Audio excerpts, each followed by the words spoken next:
Hi and welcome everyone. Lisa here for Whimsy Stamps. Thanks for taking the time to join me.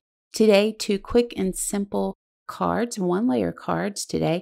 And I'm going to be using the new Elegant Ornament stamp set and Elegant Ornament die. We're going to jump straight into this. I did some partial die cutting off screen with the Elegant Ornament die.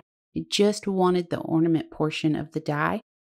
And I used Avery repositionable labels to create the masking that I'm using here. Now I cut 6 of these. I really should have cut about 8 of them.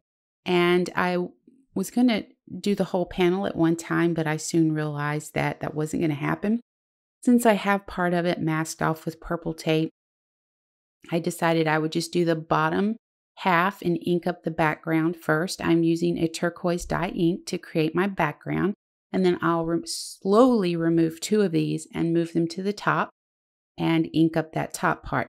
Now, where the purple tape is at, that's masked off so I can stamp my sentiment there. Once I have the top of this inked up, I'm going to carefully remove all of the ornaments from my 3 1/4 by 8 1/4 panel, and we're going to take this to the MISTI so we can stamp our ornaments.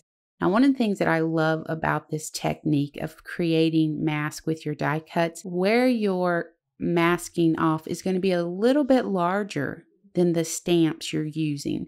So if you go to line these up and you're off a little bit, it's okay. It's not going to matter. It just gives it a fun, whimsical touch. And it's great for someone who's like me. And sometimes I don't get it lined up just perfect. Here I'm using Memento dye ink and the color Love Letter to stamp all of the ornaments. Now, once I have these stamped, I'll remove that purple tape and go ahead and stamp the sentiment using VersaFine Onyx Black ink. Now, if you have any kind of purple tape down or anything that has a coating on the surface of it, the dye ink's going to sit on top of that. It can't soak into anything with a coating on it, so you're going to want to be careful that ink will still be wet and you don't want to smudge it. So here we stamped our sentiment.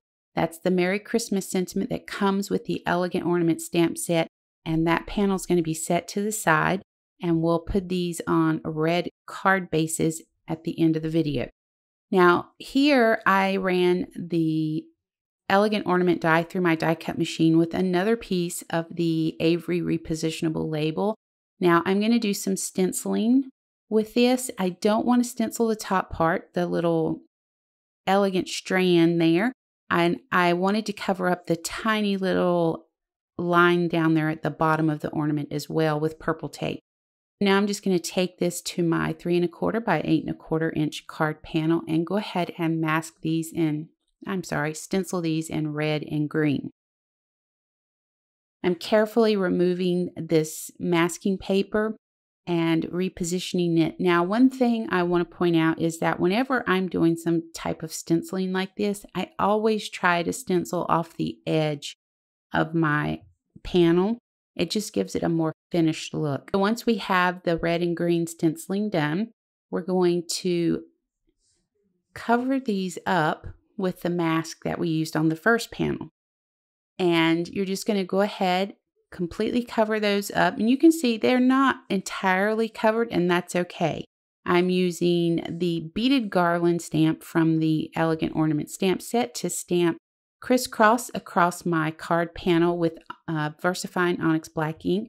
Now, I like a black and white background, but you can use any color you want. You can change the colors that you stenciled with. You can change the colors you stamp with. It's completely up to you. So once I have the Beaded Garland stamped, I remove all the masking paper. I'm going to stamp my sentiment with the VersaFine Onyx Black ink, and then I'm going to come in with the same inks that I stenciled the ornaments with and stamp my designs onto them. So while I'm stamping these, a few things. I am using the dye ink like I mentioned. One thing about dye ink is when you first stamp it, it's going to look splotchy.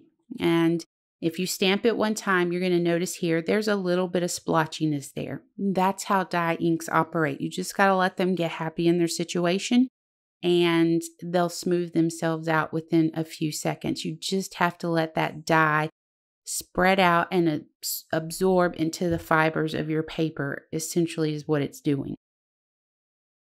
If you don't want to wait for the ink to get happy in its situation, and you're like me, you're going to force it to do what you want it to do, just do some repeat stamping and it'll take care of that for you. Since I'm using the same color inks that I stenciled with, I decided to go ahead and stamp my designs 2 or 3 different times so that they really would pop off of that background. These are so easy to do. I mean, super simple. They come together so fast. Now here I'm coming in with that beaded garland around the stamp sentiment just so that it looks more finished. The garland looked like it was just kind of popping out of midair, so I wanted to fix that real quick. Other than that, that's going to finish these off. I did decide that I wanted to come in with my gold gel pen and add some fun details to these, so I did. And then, of course, a 3.5 by 8.5 inch red card base for both of these. Liquid glue to the back of the panels, center them up on your card bases, and that's going to wrap us up. I hope you enjoyed the video. Keep checking back on the channel for more videos using these products. I have tons of ideas to share with you guys with the stamp and die. I really do appreciate you so much, and I hope you have an amazing day.